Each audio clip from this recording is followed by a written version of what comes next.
like to thank everyone for their patience. We were in closed sessions, and so I'd like to declare us back into open session. If you'll bear with us, Caleb will read that out loud.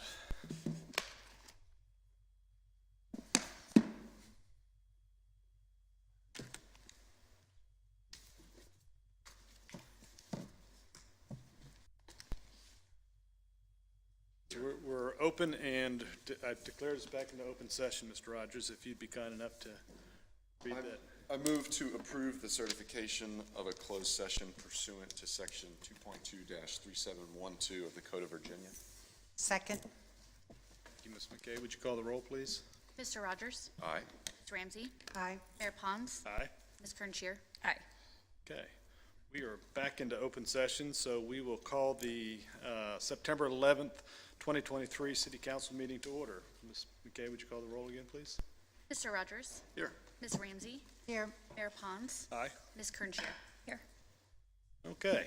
I would like just to take a brief moment just to pause and reflect on the fact that today is September 11th, 22 years since the attack on the United States, but maybe remember it also those men and women that ran in to work to save, to help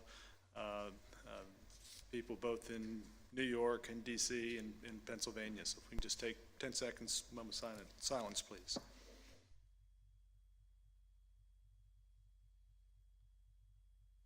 Thank you. Okay, we had on here a matter of special privileges to adapt remote participation, but the Vice Mayor will not be able to join us this afternoon after all, and so that takes us now to items for a City Council meeting. Council purview, Mr. Trivett. Yeah, thank you, Mayor. So we have two public hearings scheduled. The first one has to do with the rezoning for 8 townhouses on Patriot Lane. The second one is for temporary use of a church on the 3rd floor of 1006 Richmond Road. Under unfinished business, we have a list of essentially housekeeping items for the city. The first one is to formally engage the contracting team for the feasibility study on the independent school system. The second one is a purchase of infrastructure network equipment for IT. Next is to continue to purchase smart water meters to further our process of changing out the old water meters to the new technology. Next, we have a resolution of support to apply for some grant funds for Collegewood Circuit Phase 2. And then we have a similar action for resolution for another source of funding for some sidewalk projects and a stormwater outfall. Then item F will be to purchase a new medic unit that's already been designed and costed, allowing us to move forward with the replacement of that unit.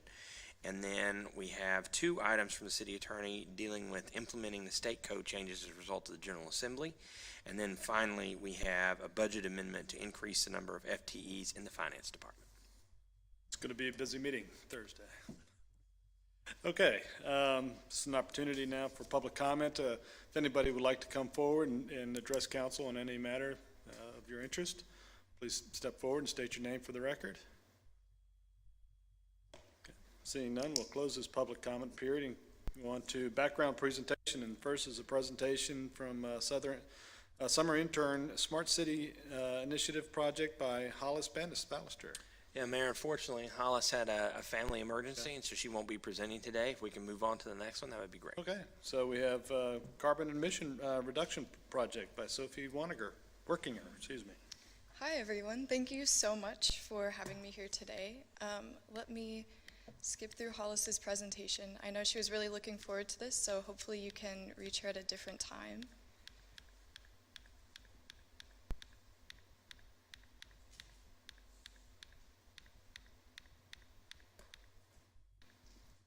So over the summer, I interned with the Carbon Emissions Reduction, and for those of you who don't know, one of the GIOs for Williamsburg this year has been Courageously Leading, and under that is a subheading of Carbon Emissions Reduction. So that puts me where I was this summer, working here in the city, coming up with a 13-star plan and a menu of actionable items for what Williamsburg can do to reduce their emissions. So for the next few minutes, I'm going to walk through a 13-star plan, a menu of actionable items, and then a report that I created to help set some groundwork for future areas that we can get started on. So for the 13 stars, this is what we originally had through Williamsburg. As you can see, there are 13 areas to look into, and this is where we sort of started my internship, but we wanted to make it more applicable to other cities, and to make it, we decided to do more of a, you have the 13 stars that are quantifiable, and you try to fill them up to reach the end goal. So to do that, I developed this. I apologize that it is so small. If you ever want a digital copy, I'm more than welcome to share it with you. So the goal here was to make it available to any city. They can sort of choose how much they want to reduce their emissions by. So for example, if you want to reduce your emissions by 25%, then each of the stars that you would get would be equivalent to around 2.1% of your annual emissions. So to create these stars, it's more of a graphic so cities can earn stars, sort of like the LEED certification. You have bronze, silver, and gold levels. So this, you start with 1 star by doing a baseline report, and then you can obtain these stars for every amount of percentages of emissions that you reduce. So one of the areas where I came across is that according to the IPCC and the UN, they suggest that cities reduce their emissions by 35 to 50% by 2030, and then 100% by 2050, which is not an easy thing to do. So over the summer, after looking through other cities and what they're doing, I thought that 35 could be an interesting goal for the city to try to achieve.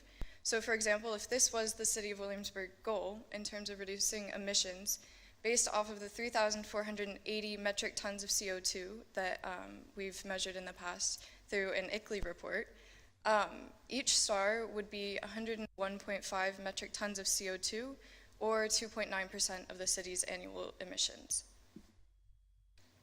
So then we decided to do a menu, so how to fill and reach these stars. To do this, I researched many different ways, going from electric chainsaws to electric vehicles, different things than that. And I ran into a few issues there in terms of lack of data, lack of research on such a small scale. So I did my best, and going from that, I came up with a Reaching a Star initiative, or a packet, and again, happy to share with you the entire packet.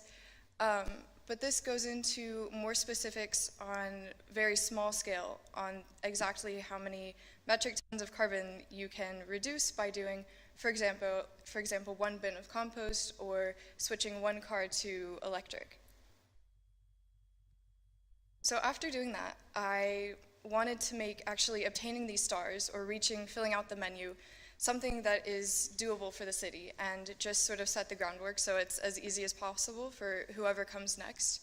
So I developed a carbon emissions report. My goal here was to make it as approachable to anyone as possible, so anyone would be able to pick it up or scroll online to see it, and they could understand it and could say, hey, we could knock out this first step today. So within this packet, I go into depth on 12 different areas where the city can reduce their emissions, including general background information for each one, city background information, so city specifics, have you tried it before, what's worked, what hasn't, savings in terms of both cost economics and carbon emissions that you could save from it. And then I go into the steps for achieving each item, each area, funding resources and additional resources, such as what other cities have done in Virginia, in the world, things like that. So these are the 12 that I have thought of for the city. None of them are over the top crazy, but I tried to make it as simple as possible. These were my 6 favorite out of those 12. Plastic bag tax, city composting, complete streets, solar, electric lawn equipment, and the electric municipal fleet. So briefly, three of those. The plastic bag tax is something that was created for Virginia a few years ago and has been enacted in a few cities. I think Alexandria is one.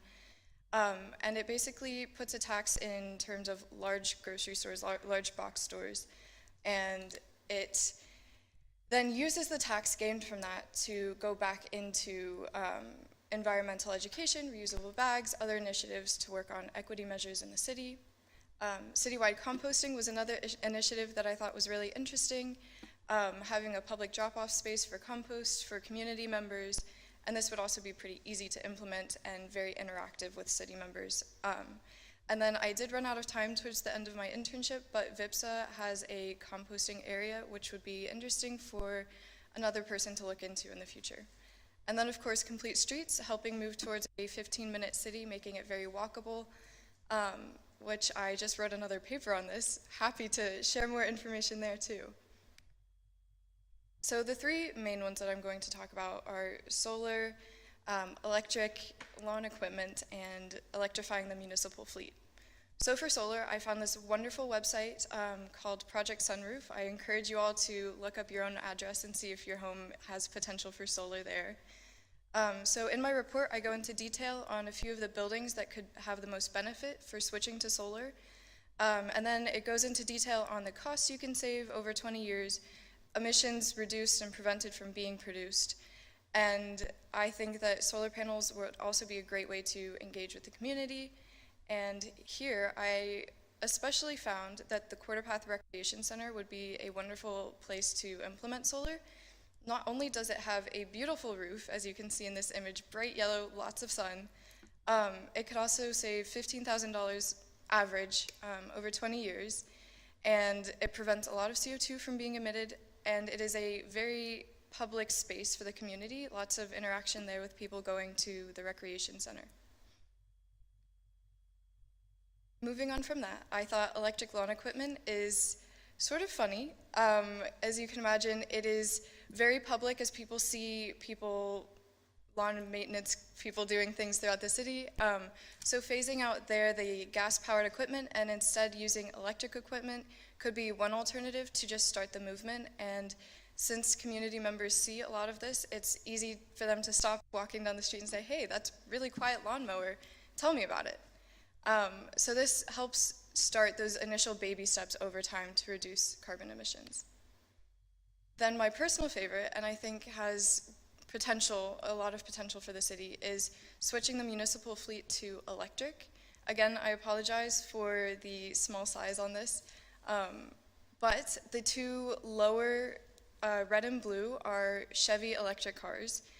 And the ones going up the most are current cars that I found most popular within the Williamsburg current fleet, and those are all gas-powered, internal combustion engines. So for this, you can see that there is overall cost savings by switching to electric. And again, in terms of graphs, you can see which cars I looked at, and the goal here was to find electric equivalents to cars already used in the city so that it's an easier change. And of course, the carbon emission saving by switching to electric is incredible, and that alone is very impressive.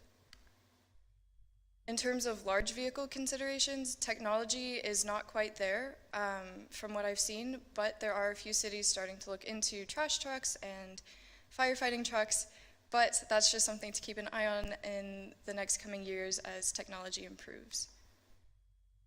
In terms of police vehicles, because those are one of the most public-facing cars in the city of Williamsburg, New York City actually recently implemented Mach-E, Mustang Mach-E vehicles, which are electric, and they have had wonderful results there. A lot of the police officers really love it. They have very quick speeds. There's a great video that Drew actually showed me, and I recommend looking into that if it's something that you're interested in. And here, the red line is the Ford Explorer that we currently use in Williamsburg, and then the blue line is a Mustang Mach-E, so there are savings there as well. So in terms of next steps that I have come across and recommend for the city, I think having a carbon emissions reduction goal is really crucial to gaining support and making those next steps. and making a climate action plan after attending the Resilient Virginia conference. A lot of the first things they all said was, oh, create this plan. It's really helpful to have this guideline and is one of the best practices for this area.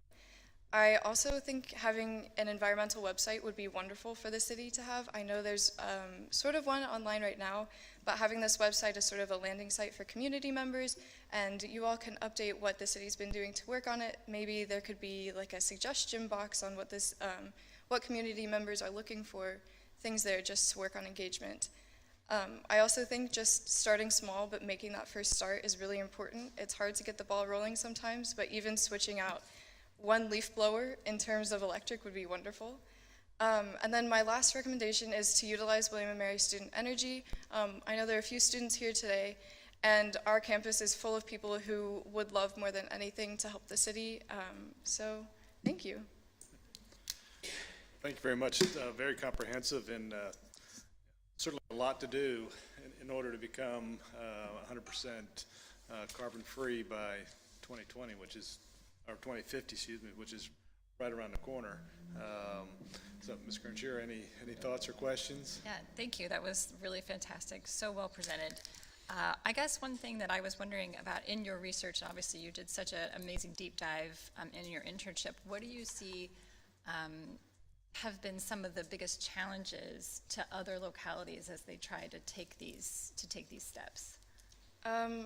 Biggest challenge has always been, from what I've seen, finances.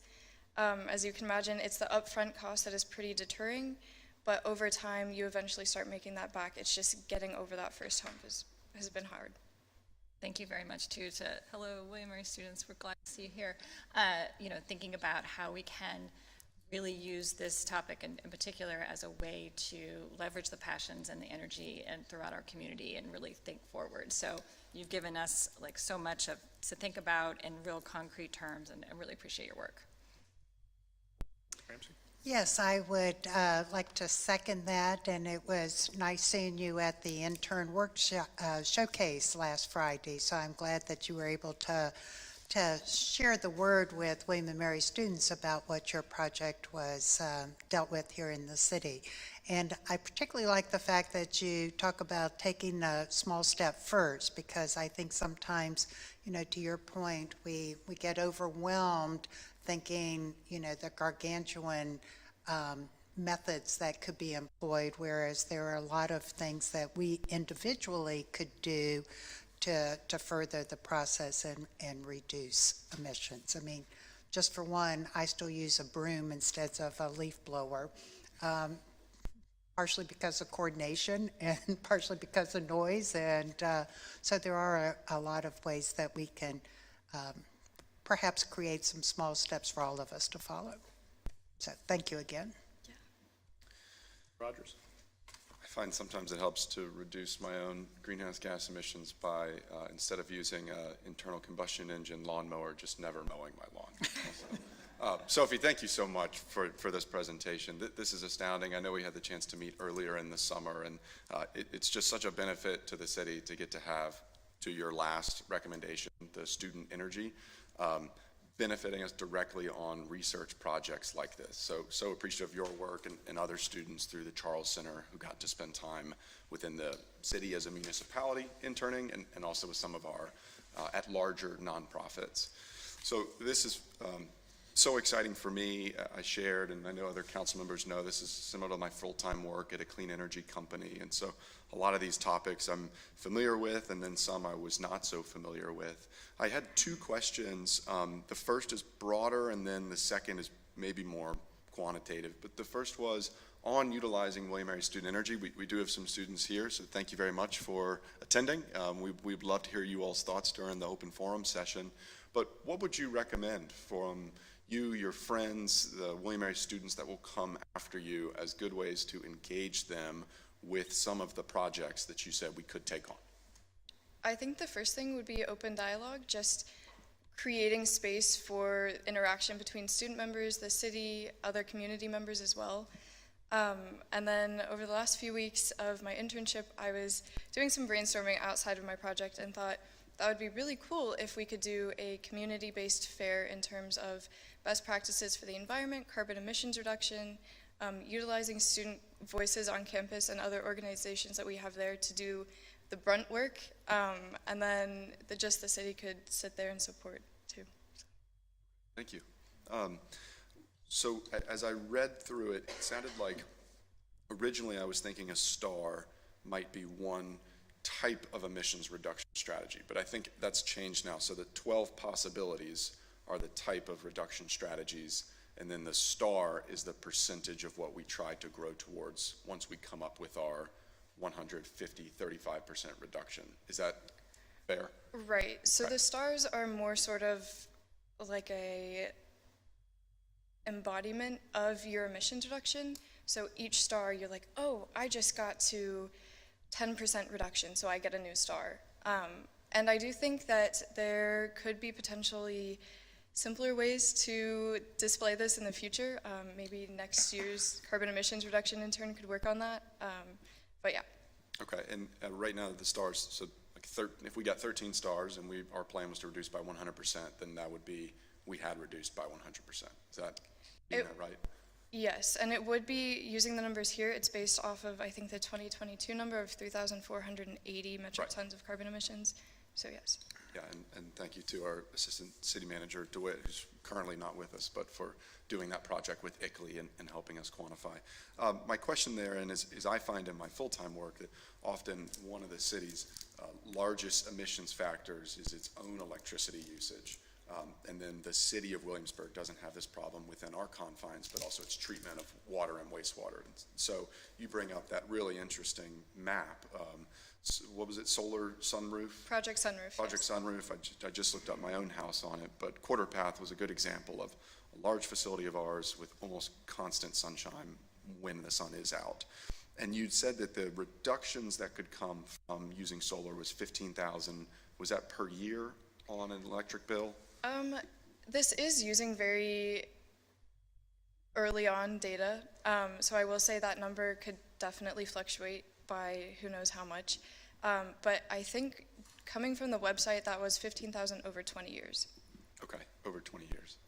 My question was if there was, between solar or electrifying the large vehicle fleets or doing the composting program, if there was a program which had the highest or best case return on investment, which for us is not an entity trying to make an actual ROI, but just to drive down costs as much as we can, which would you say of the 12 possibilities was holistically the biggest impact tempered with the least cost?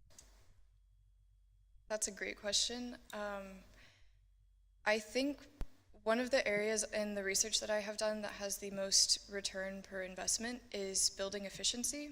So working on just efficiency measures there, I know that the municipal building has done some efficiency measures with automatic lighting, stronger insulation, things like that, and Energy Star appliances. So from what I've seen, building efficiency, building to, I guess in the construction side, use like solar lighting so you don't need as much light, or the warmth of the sun in the winter, just taking advantage of what's already there. Okay, I ask because it may be a good place for us to start as we think about how much of the emissions factor are we trying to drive down, but also what are the strategies to get there.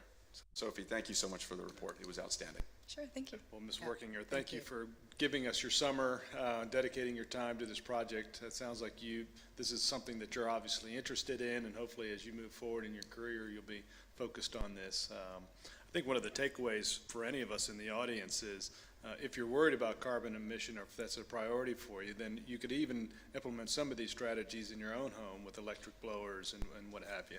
Exactly. I have found my electric blower to be much more user-friendly than my gas-powered one. So, again, thank you so much, and I appreciate you being here today. Sure, thank you. And if you want the electric copy, I'm more than happy to email it to you. Wonderful, thank you. Thank you. Mayor, I'll tell you that Ms. Workinger did such a good job that we offered her a position with the city. She turned us down. So far. Okay, takes us now to presentation of the results of the City of Williamsburg Hotel Feasibility Study by Core Distinctions Group. Ms. Adams will introduce the speaker. Welcome. Fantastic. Thank you so much, Mayor Pons and members of City Council, for allowing us time on today's agenda to share some exciting results. I will not steal, Jessica Junker is here with us today from Core Distinctions Group. I will not steal her thunder. She is the one who conducted the research and all of the meetings and surveys and all that good stuff. So Jessica, I will let you take it away with the results of our hotel feasibility study. Welcome, Ms. Junker. Hello, everyone. Hello, it's Junker, just so you guys know. That's a very common way to say my name, but yes, it's Junker. My name is Jessica Junker. I am with Core Distinction Group. We are based in Wisconsin. Just before I go into the synopsis or summary I have for you to look at here, just a little background on me and us. I worked in the hotel industry for close to 25 years. My business partner, she has worked in the industry for over 30. I always like to point out that difference. We conduct between 50 and 75 hotel feasibility studies every year, really throughout the country, in pretty much all 50 states.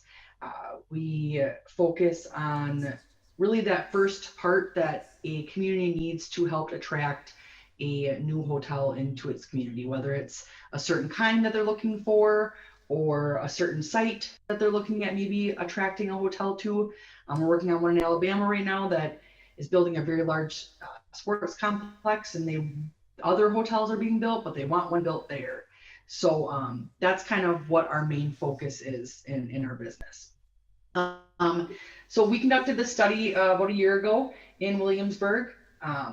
The first page in this document is really just kind of overview of Williamsburg. The document that I'm kind of showing here can be used to really attract developers. So it kind of highlights a couple key points in the study and a key points about Williamsburg, and then goes into the numbers so that whoever is kind of working to attract the developers or the investors in your community can send this out without sending the 100, 200 page document out to everybody.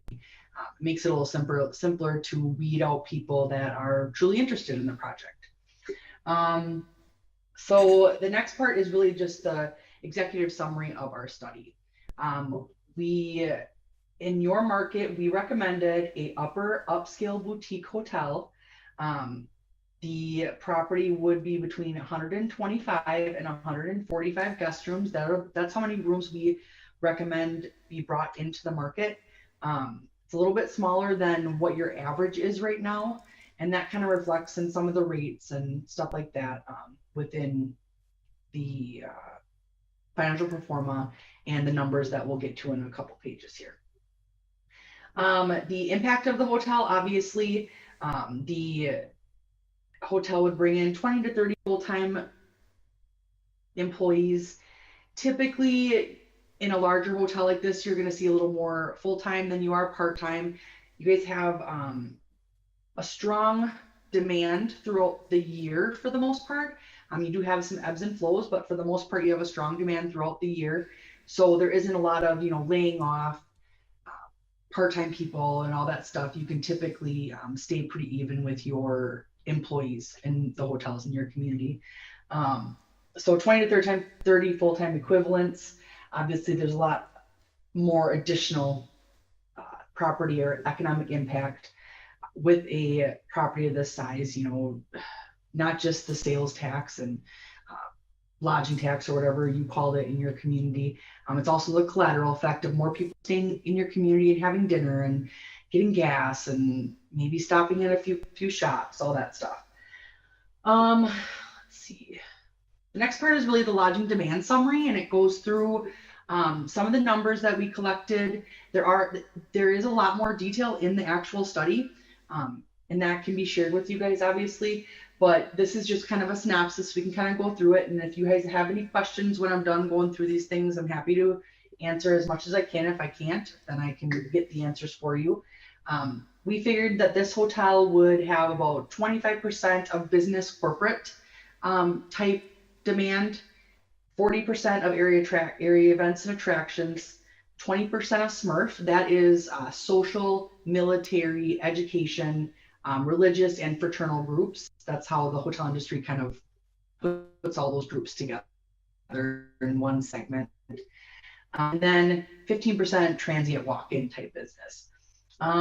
The supply and demand of the demand in the area are primary comp set that we pulled. We pulled, so a comp set, the data that we collect is from Star Global, and Star Global is essentially the company that collects all the data and all the information from the hotels that are within the hotel industry. And I say the hotel industry loosely because a lot of independent products do not report. It's mainly branded, but some of the higher end branding does report. Am I paused or am I good? You're good. Okay, you guys are paused, but that's okay. I just want to make sure I wasn't.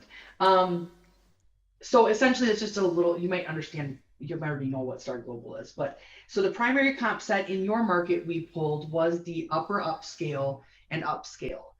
We also pulled luxury, and that can be found in the report, but for what we recommended, this is just the main information about the upper upscale and the upscale. So the occupancy at the time of the report was 58.4%. That was running 12 months. So keep in mind that this report was last year, so that was 2022 in the summer. I think it was July. And so this is running 12 months before that. So that was 2021 into 2022. Your occupancy levels have increased. I did check that. So everything is kind of going on that upward increasing way, which is what we expected. Average daily rate, which is the average rate of room, the average rate the hotels are charging was $279. I'm sorry, $200.79. The revenue per available room, also known as RevPAR, was $117.18. Your growth year over year, and again, these are very large numbers because it was being compared to 2021 and 2020, right? So 66% growth, that's pretty large growth, but that is because of obviously 2020. 28% growth in ADR, and then, this is gone for me. What does it say? I can't see it. Hide. I'm gonna hide this. 113.2% in revenue per available room. On a regional basis, so your area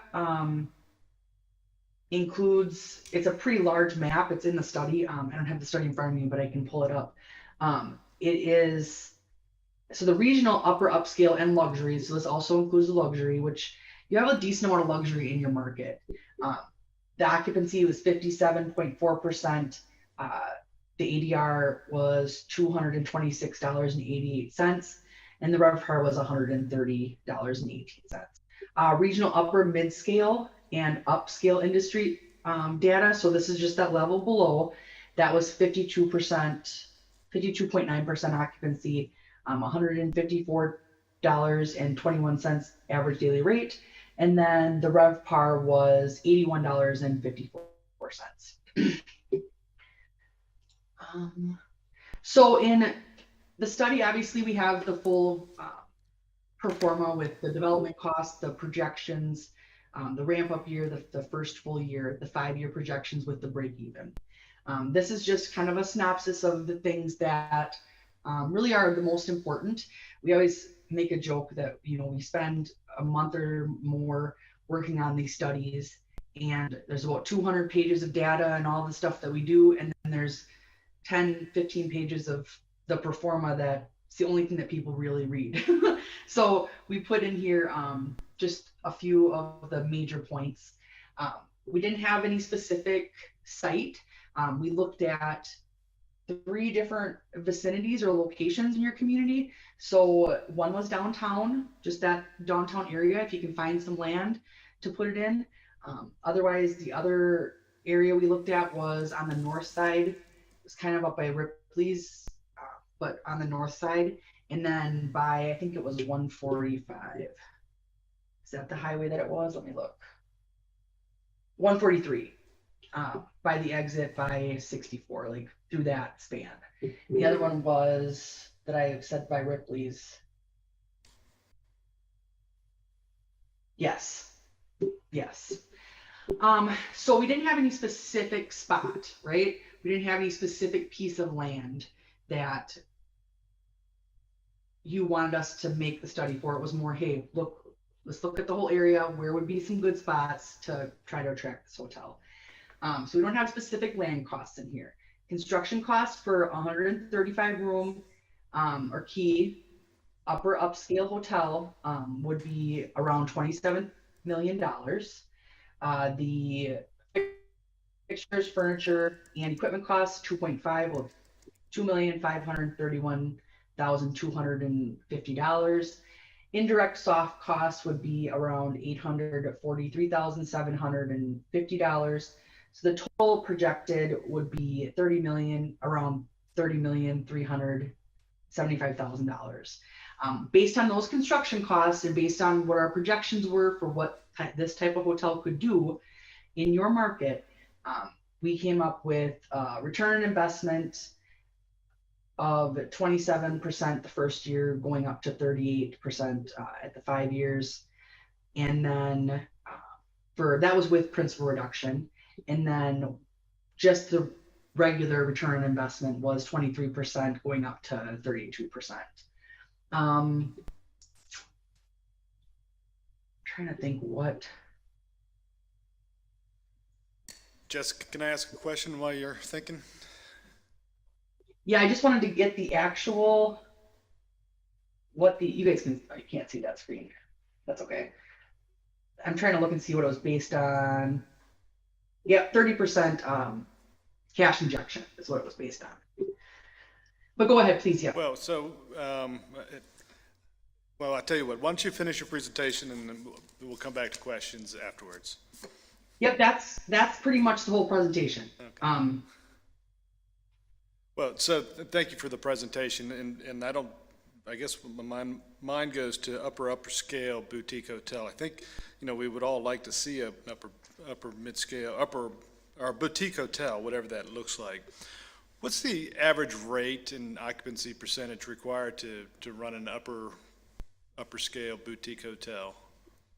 That's such a hard question to answer because it depends on your interest rates. It depends on, your minimum wage, and not even minimum wage because it really doesn't matter. It's more what people are being paid in your market, your utility costs. It depends on so many things, but we always like to stay around 45 to 55%. It just depends. If I'm looking at this, I can look at annual occupancy. I'm sorry. 45% annual occupancy. Yeah. And what kind of rate? For a hotel. That would be for this one. Let me look at our break even on this one. Okay, so break even on this one was 35% because the rate was $226. That's in the first, so that's a break even. And then it pretty much drops minute, like a small fraction of a percent through the entire 5 years. So this one is 35%. Were you, in your research, did you have any understanding of who the customer is that comes to Williamsburg, the income scale of folks that visits? For example. Yeah, I mean, there's so if you're talking about, so as far as rates, are you concerned about the rates? No, I'm just trying to understand the science that led you to believe that we needed an upper upscale boutique hotel. Sure. So essentially, when you're looking at how the current property is doing, right? We can't look at economy because construction costs in the last really 4 or 5 years have skyrocketed so much that you can't really build like a Motel 6 or a Red Roof or any of the economy type brands. So you have to look at upper mid-scale. Even mid-scale at like $100 rate just doesn't work when you're building a brand new hotel. So you have to look at upper mid-scale or higher, right? And when we looked at your market, I'm just pulling up the actual data. So your market was looking at finishing out for last year at $216 for rate in your upper mid-scale and upscale properties, and then at a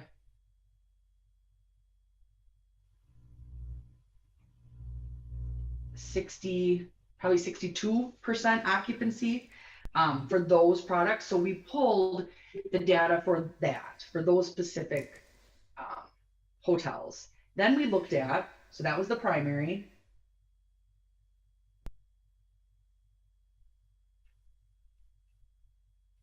Sorry, I have to move around to find the spots. There we go.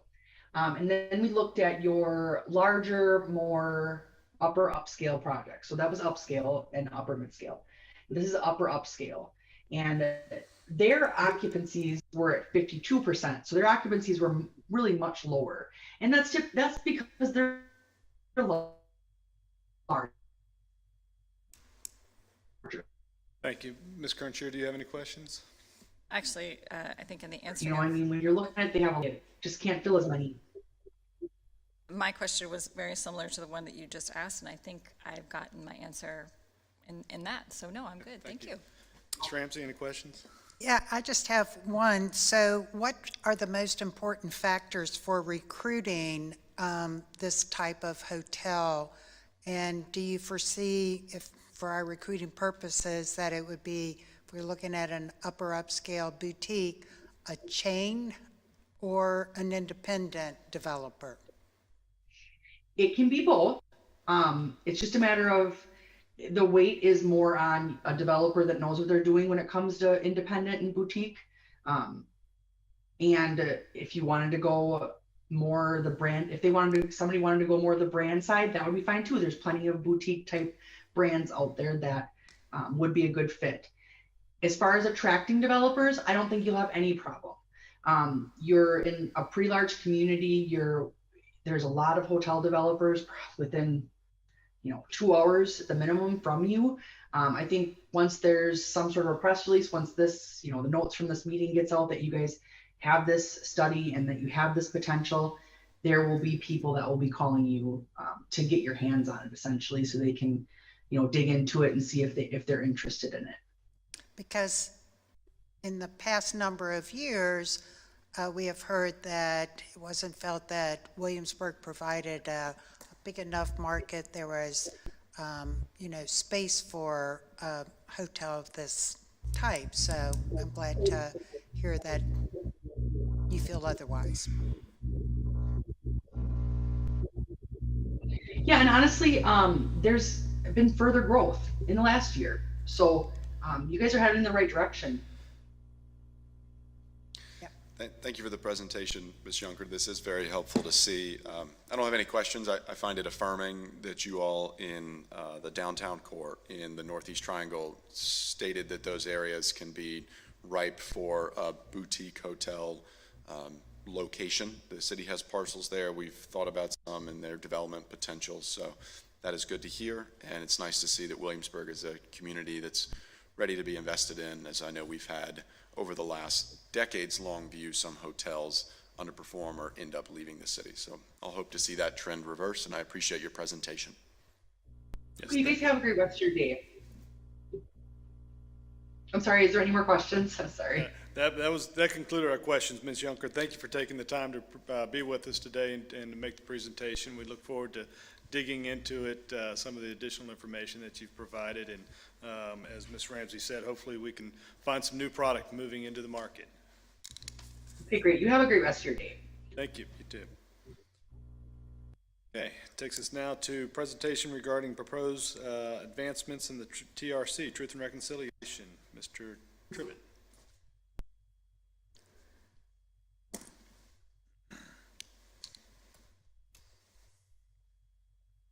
All right, thank you, Mayor. Appreciate it. Today what I wanted to do is run through the staff's advancement plan for the Truth and Reconciliation Report. And we're going to start with, of course, a timeline. Just to remind everybody how we got here, this process really began in December of 2020 when this was initially included. The idea of studying equity in the city was included in the goals, initiatives, and outcomes for that year. In July of 2021, the City Council took the important and impressive step of forming the Truth and Reconciliation Committee. In September, they had their first meeting. In June, we requested some extension of time so the TRC could continue their important work. And then we had the TRC report and council presentation in July of this year. And at that point, the staff was asked by the City Council to develop an advancement plan and bring that back to City Council for consideration. And that's where we are today. So the committee report, just to remind everybody, broke down their suggestions into 5 different recommendations. And there's a whole host of important themes and action steps included under each of these 5 headings. And so we're not going to go through each one of those today. We're going to spend all of our time focused on the staff's proposed advancements. So as we met as a staff team and considered the themes and the directions of the TRC report, we tried to identify some action items that would advance those concepts further. The first one is to hire a DI consultant, and you can see there what we tried to do is point out what recommendation in the TRC report is being advanced by this concept. And in many cases, it's more than one. In the case of hiring a DI consultant, speak the truth, do the work, foster a welcoming community are both carrying themes that relate to the work that a consultant could do for us. Advancing the African American Heritage Trail Investment Plan directly addresses building a 21st century triangle, which is recommendation number 1. Doing Economic Development Authority business grants for minorities advances recommendations 1 and 5 of the report. Doing an RFP for redevelopment of the Blayton and Triangle properties clearly is a building a 21st century triangle action item. Inviting WJCC to talk at a work session about what they do for DEI would be a great step in addressing number 4 of the report, create and support a healthy community. Track DEI spending using shared fund style in the budget, addresses recommendation number 5. And then finally, recommendation number 5 could be advanced by considering student scholarships. Now what we thought we'd do is just sort of walk through these a little bit more in detail and what we can accomplish. So hiring a DEI consultant is a step in the direction of advancing those 2 goals, as I said. And the idea here is that there's a whole host of things that a DEI consultant could assist the city in doing. But we're not sure that it really necessitates the work of a full-time staff person and certainly a full-time department. So we'd like to test the waters by first hiring a consultant and giving them very specific tasks. You can see a list here of some of the things that are pulled directly from the report as to what the DEI consultant could be tasked with. I think immediately helping us do on-site staff training on DEI and how it's important would be a major improvement to the culture and the way that we carry ourselves as city employees. And so I think that alone is worth considering this as an action item. Next is taking on a more expedited path for the African American Heritage Trail investment. As we know, that the Trailhead project specifically for this site is going to be pretty expensive. And so advancing our plan for how we're going to fund that beyond just seeking grants would be a way to advance the themes in the TRC report. Doing minority business grants through the Economic Development Authority is another great way to advance the themes of recommendations 1 and 5. The Economic Development Authority, the reason the staff picked them as the venue is because they already do business grants. And so it would not be terribly difficult to restructure that grant program or another grant program to be aimed specifically at helping minorities start businesses in the city. Doing an RFP for development of the Blayton and Triangle properties is something that's been long on the agenda for the City Council, and we've just been waiting for the right moment. I think that moment is getting closer and closer to us. What the TRC report did is clarify what the focus should be as we issue that RFP document and what we should be looking for in a contractor and a developer and a leasing agent. And so I think there are definitely ideas from the report that can be incorporated in all the documents that govern those relationships. Inviting WJCC to a work session to talk about their DI efforts is directly related to the report recommendation that calls for us to encourage WJCC to do more. And I think before we can take that step of encouraging them to do more, we need to understand what they do now. And so this is another great way for us to advance the thought process of the report.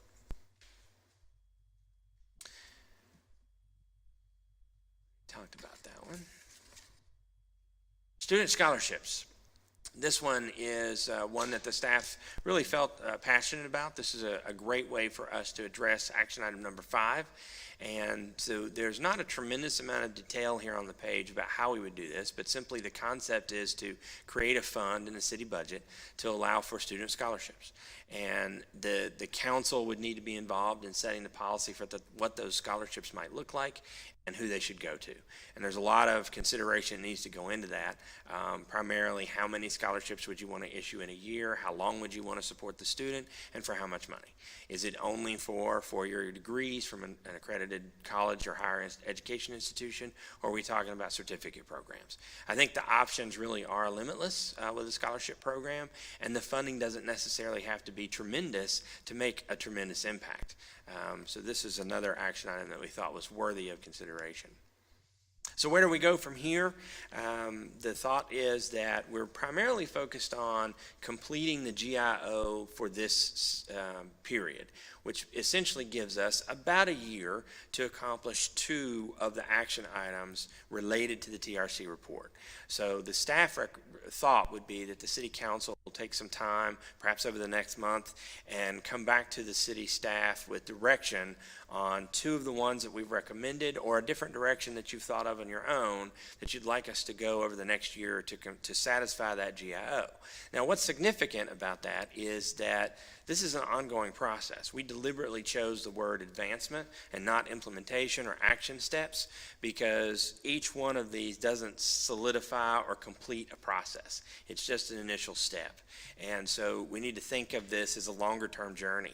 The reason I say that is because we will be beginning the GIO periods again very soon, believe it or not, and during that period, we will be putting on the table for the community and the city council in our process of strategic planning all of the uncompleted action steps from the various studies and plans and directions that we pursue, and then all of that comes together to become the work plan for the next 2 years. And so, despite the fact that the recommendations don't cover the entire report, that entire report and the uncompleted recommendations from today's presentation will be back on the calendar for consideration during the GIO process. Happy to answer any questions that I can. Well, Mr. Trivet, thank you for this presentation. I think part of what I like about what you've done is you've taken the report and you've put it into manageable action items for a council to consider. And I like that you've used the word advancement because as Ms. Hill has said, this is not a marathon. This is a race. It's a marathon, or not a sprint. It's a marathon. We're going to keep on taking these actions. So will this be on the agenda for next month for us to nail down 2 or maybe 3? We'll go through the process of preparing for the agenda next month, and then based on what the city council feels in terms of what you'd like to do, certainly it can be. I don't think there's a need to rush to it, but we don't want to let it linger too long. So as soon as we feel like we've got good consensus on the direction that we want to go, absolutely, we'll put it back on the agenda for direction. Well, certainly, just at the top of the list for me, hiring a DEI consultant, helping us to understand the organization and do the work in terms of how we engage with the community strikes me as a great opportunity. And then, of course, the African American Heritage Trail, which is a project that's underway. So all good stuff here. Ms. Crenshaw? Yes, thank you for the presentation and for putting it together like this. I wanted to kind of circle back to a point that I think is made, but kind of reinforce it a little bit. You talked about how in the GIO process that we are, in the midst of right now, we have 1 year to accomplish 2 of the action items. But what I'm thinking about is when talking to colleagues and kind of thinking about which two we might want to advance first, it really isn't about like checking the box of like, we're not, I mean, I look at many of these things and they are not something that we're just going to do in a year and be like, we accomplished that one and moving on to the next, but really thinking about longer term and how these things may grow and develop and transform over time. So when we think about what we're looking for in the next year, it really is to say, these are the two that we are going to kind of hit the start button on this, and not necessarily with the goal that this will be done in a year.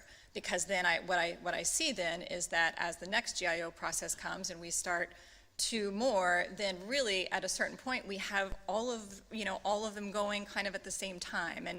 And so thinking about maybe there are ones that are kind of more finite, like hiring a consultant perhaps, like doing that is one thing, but really looking at how these are long-term like projects and ideas and things that will evolve.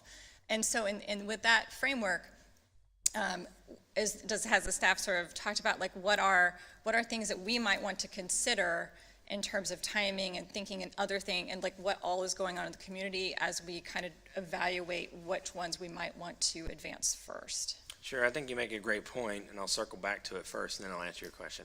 I think, the challenge that our aggressive strategic planning process presents for the staff is that there are often many projects that take much longer to implement than the 2-year period that we have, even if we start on GIO day 1.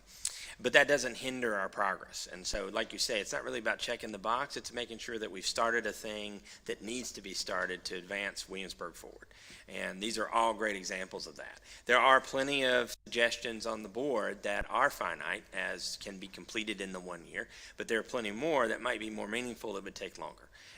And so I think I can't offer you any advice on how to decide amongst that. What I can tell you is that as you think about what you want to try and accomplish, I would consider that while it sounds like 2 is a small number, when you think about the process of implementing and developing policy related to any one of those things, even one that seems relatively straightforward and easy, like hiring a DI consultant, will actually be pretty time consulting.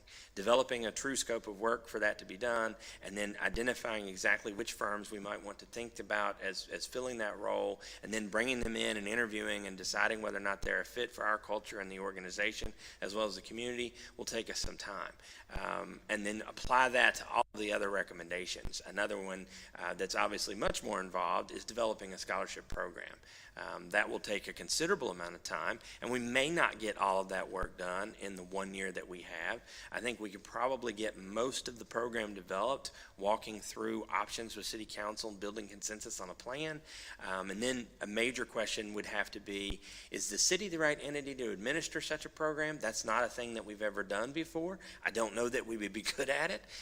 Are there other entities that do that, and can we hand off a footprint for what kind of a scholarship program the City Council's interested in and ask them to do it for us? So there's just a lot of questions and negotiating agreements, even in what seems like simple tasks to take on. So I would say the best advice I can give is, as you think about 2, try to limit it to 2 for those reasons, but also think about what you're matching together. If they're both giant undertakings, like a scholarship program, it's going to slow both of them down because of the number of staff we have to work on one thing simultaneously.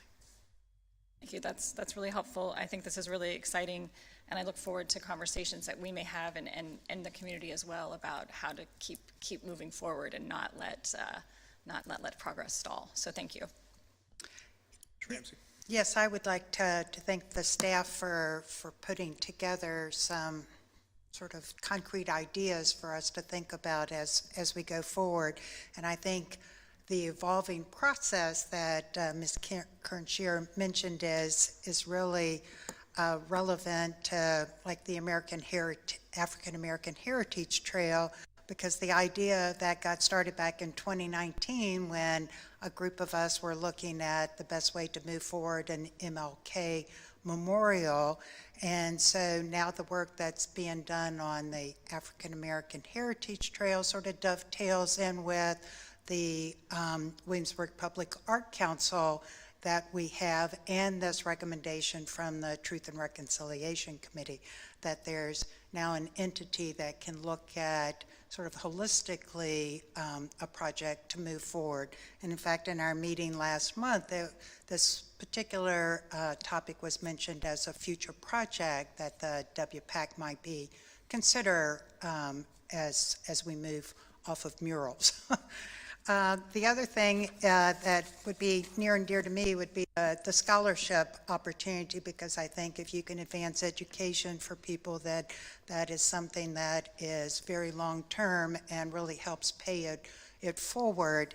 And one consideration that I'd like us to think about, if possible, is to take maybe some funding for adult learning and ways for adults that are already in jobs to further their employment opportunities and compensation, because I think it goes both ways, and there are lots of opportunities for scholarships, but not as much for people to advance their employment options.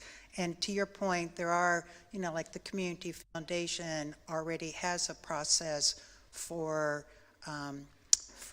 administering scholarships. It might be helpful as we move forward. So just a couple thoughts on those two. Yeah, I think those are great ideas. I think investing in training and retraining adults is a great way to think about the scholarship program expanding beyond the traditional scholarship program.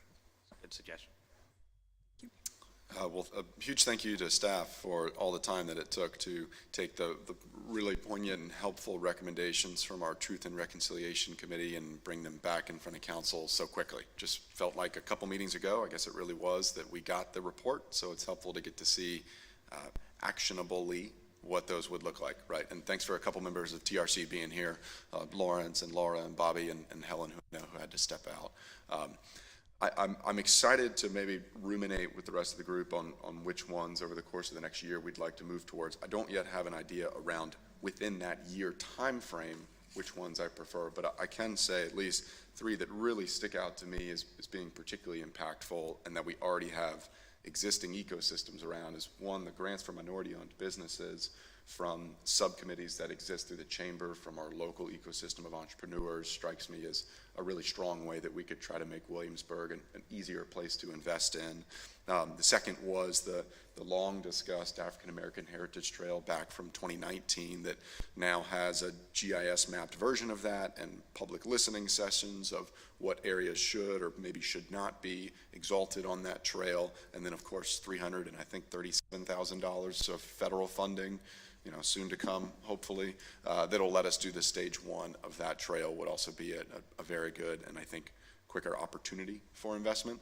And I agree with Councilman Ramsey about the opportunity for student scholarships being so impactful. Yearly, I get to attend the blessing of the reverence ceremony in Cedar Grove with the descendant community who can directly trace back their ancestral roots to Williamsburg. So I know we'd easily be able to identify some of the students or adult learners who could benefit from that program. So again, thank you to the Truth and Reconciliation Committee for your strong work over the last couple of years on this, and thanks to staff for bringing these proposals back in front of us quickly. Good. Well, thank you everyone for your comments, and again, certainly the staff for all the work to get us to this point, and the conversation will continue, so thank you. Takes us now to City Council communications. Anything anybody would like to add? No? We're now at open forum, which again is an opportunity for anybody in the audience to come forward. If you'd like to speak, please come forward, state your name and come on forward, state your name and your address, and keep your comments to about 5 minutes. Welcome.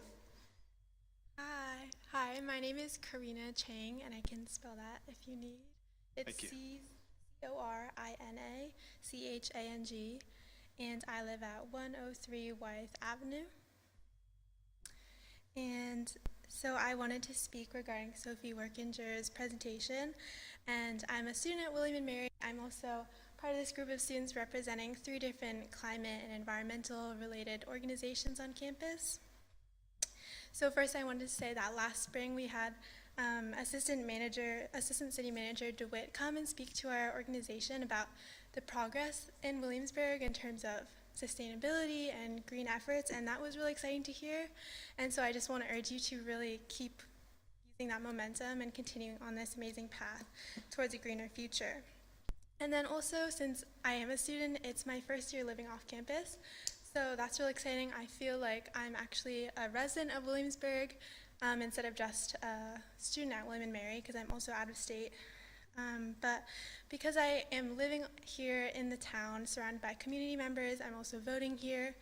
And I wanted to just stress that that's why this is so important to me, is I do feel like I'm a member of this community. But I also want to emphasize that the projects proposed by Sophie will have an impact not only in the town, obviously, but affecting populations all over the world. And so I hope that that weight sort of impacts how you view this presentation, and I ask you to really view the suggestions with the weight that they deserve. I'm a student and a young person who really cares deeply about climate change, because this is the future that I know that I'll be inheriting.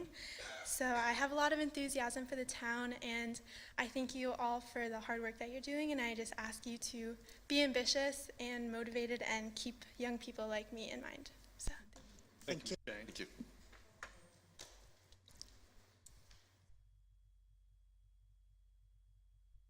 Hello and welcome.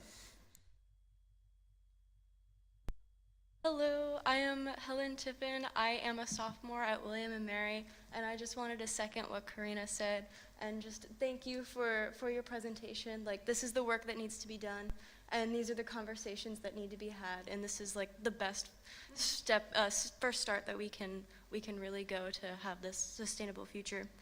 So I just really want to stress the energy that young people have for climate change. Like, this is the problem of our generation. This is like, for my future family, for my future children.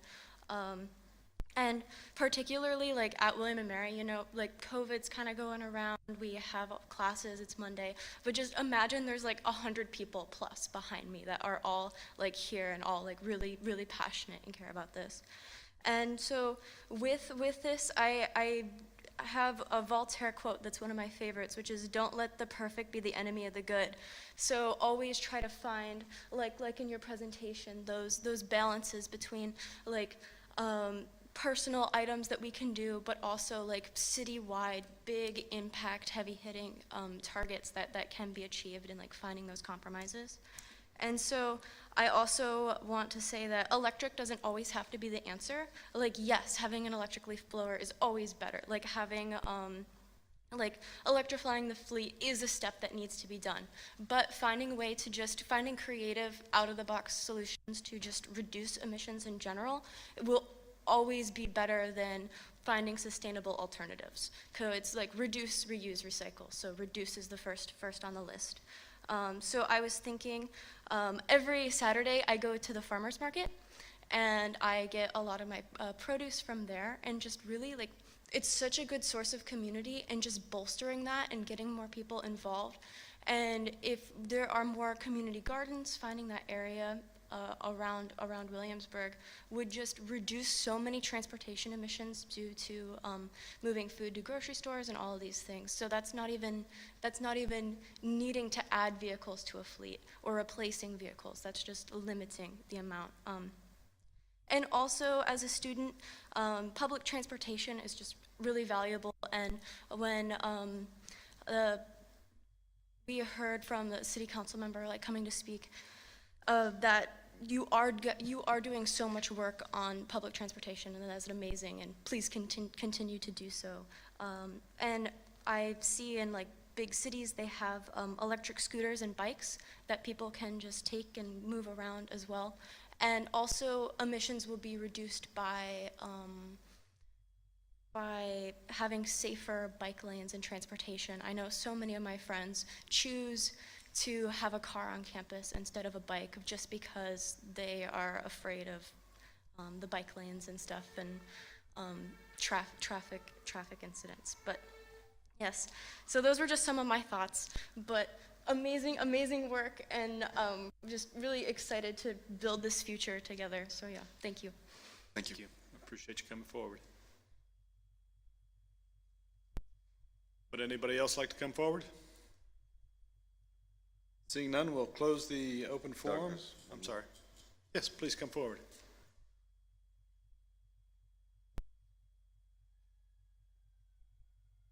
Welcome.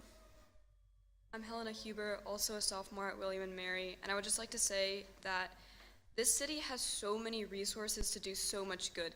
This is a very wealthy area. I mean, William & Mary, the average family income of a student is $165,000 a year. That's a lot of money.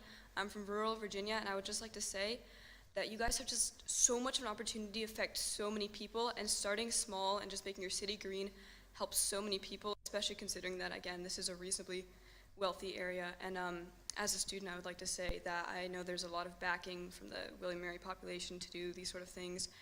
And on the note previously of like the lawnmowers or should we mow or not, I would also like to see just more wildlife in general, because we're currently like segmenting a lot of populations by mowing all these lawns everywhere, and there are a lot of places that do not have like a recreational purpose like golf or whatever, where you need, you know, the lawn mowed. So it'd be really cool to see a lot more wildflowers and not like split up all these biodiverse populations all over Williamsburg. And yeah, that's all I'd like to say. Thank you so much for being here and listening to all this. So. Thank you. Appreciate you coming forward and sharing your thoughts. Anyone else? We'll close the open forum, and I know we wanted to go back to closed session to talk about stuff. So we also have our housing. Yeah, so we got housing also on the agenda. I see that our members for the Housing Authority are here. Chris, can we not adjourn this meeting, go into the Housing Authority meeting? You can recess this meeting, have the Housing Authority meeting, come back into City Council, and then go into closed session. I think, why don't we do that? Because the Housing Authority meeting shouldn't be so long. So I would like to have a motion to recess this meeting. I move that we recess the City Council meeting Until after the Housing Authority meeting. and then reconvene after the Housing Authority meeting. Second? Thank you. Ms. McKay, would you call the roll, please?